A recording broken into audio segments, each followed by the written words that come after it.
What is Strike Force? So Strike Force levels, this is the introduction of non-linearity to the campaign.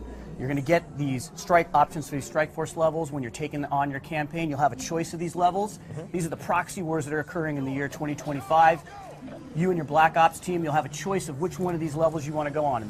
In this case, we've chosen Singapore. We're going into Singapore with this Black Ops level. Now, the thing about Strike Force levels is they are entirely new game design. Right now, what you've seen him just do, the player just do here, is he's gone into Overwatch mode.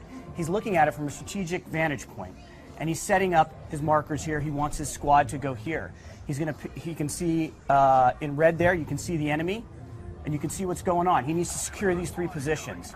So he's getting a lay of the land, he's going to set it up, and then at will, he can move into and play any one of these. Choice, right? So it's like how you can play this level the way you want to play. It's a sandbox level. You can take over the objectives in whatever way you want, in any order that you want. And you can play, you can lose. And you can level, lose. Right? And you can lose. So so obviously in a Call of Duty game, you need to win, right?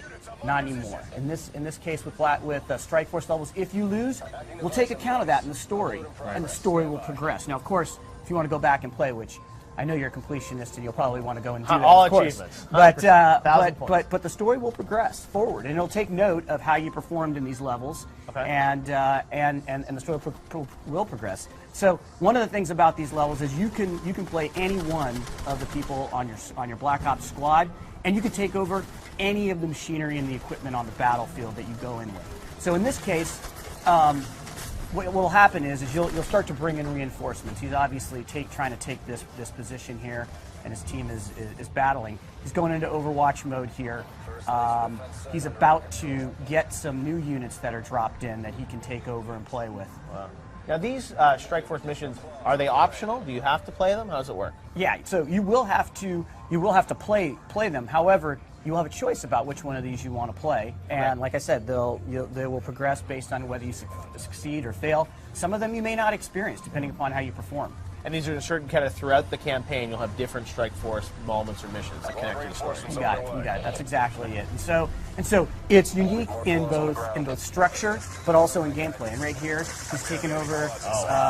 He's taken over one of the drones here, and he can either fire the rockets or he can fire his other heavy caliber weapons. He's rolling right now. This is a very powerful weapon. Clearly, he's driving, right? It's a different game mechanic altogether, so you're both driving and you're fighting here. Right. The other side has some of their own drones as well. That's Cognitive Land Assault Weapon. That's a very heavy piece of machinery. You have access to that on your side as well in this particular level.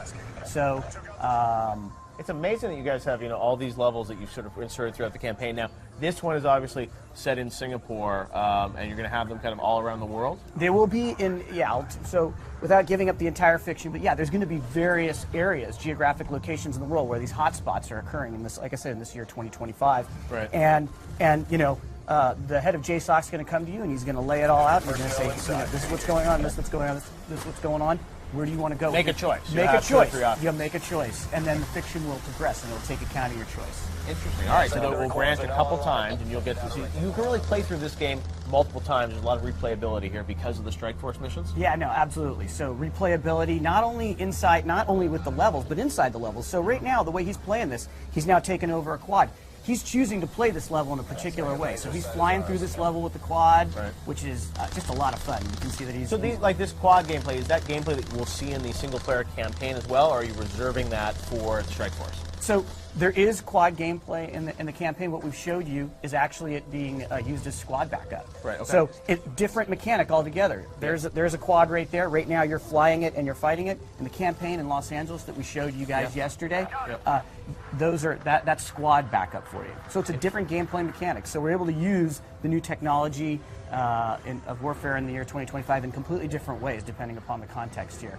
All right, Marco, I think we're going to have to leave it there. That is Strike Force, though. You got so much coming for Call of Duty Black Ops 2 Strike Force. We saw a campaign yesterday, multiplayer this summer as well, right? Absolutely, and don't forget zombies, Jeff.